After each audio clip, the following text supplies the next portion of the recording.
বসেন আপনার সবাই মিলে উঠলে হ্যালো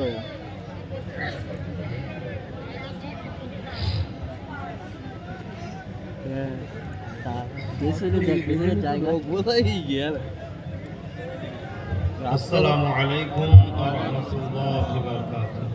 এগুলো তুলে দাও, লোকে দেখতে পাচ্ছে। হ্যাঁ তুলে দাও, উপরে শুধু এগুলো, হ্যাঁ ছোট ছোট ফুল না এগুলো। হ্যাঁ আমার গ্রামবাসী বাপেরা ভাইয়েরা, আজ আমরা সবাই সহযোগিতা করে ফুরফুরা শরীফ আহলে সুন্নাতুল জামাত এই সংগঠনের কয়েকজন সদস্য গ্রামবাসীদেরকে সাথে করে নিয়ে এই দোয়ার মাহফিল, ওয়াজের মাহফিল আলোচনা করেছে, আয়োজন করেছে। আমি গুনাহগার ফুরফুরা দরবার শরীফ থেকে আপনাদের পীরের আওলাদ এসেছি।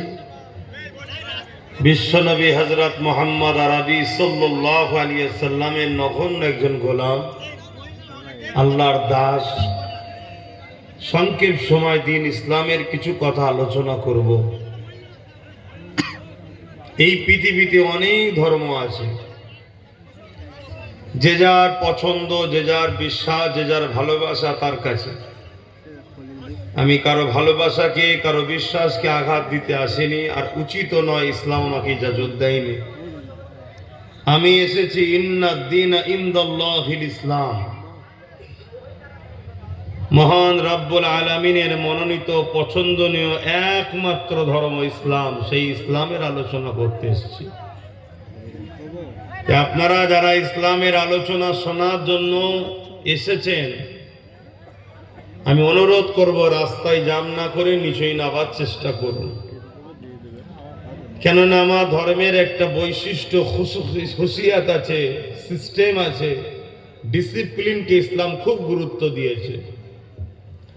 না হয় বলুন পৃথিবীর শ্রেষ্ঠ শ্রেষ্ঠ দেশ, সে রাশিয়া হোক, ব্রিটেন হোক, আমেরিকা হোক, ফ্রান্স হোক, আর আমার হিন্দুস্তানে হোক, একজন মিলিটারি কমান্ডার তার মিলিটারিকে কাটা সিধে করার জন্য 1000 কি 10,000 মিলিটারিকে একসাথে যদি টাইম দেওয়া হয়, মিনিমাম আধ ঘন্টার নিচে করতে পারবে না। আর কয়েক লক্ষ মানুষ, কোন সময় কোটি মানুষ, কাবা শরীফের শুধু মুয়াজ্জিন বলে হাইয়া আলাস সালাহ, হাইয়া আলাস সালাহ, হাইয়া আলাল ফালাহ, হাইয়া আলাল ফালাহ, এই সামান্য টুকুর মধ্যে কয়েক লক্ষ মানুষ কাতা সিধে হয়ে যায়। বলুন সুবহানাল্লাহ। কেন? আমাদের ইসলামের ডিসিপ্লিন শিখিয়েছে। তাই আশা রাখবো আপনারা নিশ্চয়ই আসবেন, রাস্তাটা জাম রাখবেন না। দ্বিতীয় নম্বর, যারা মোবাইল করছেন, এই যে ফটো মোবাইলে বসে আছে, এগুলো বন্ধ রাখুন। মাঝখানে যেন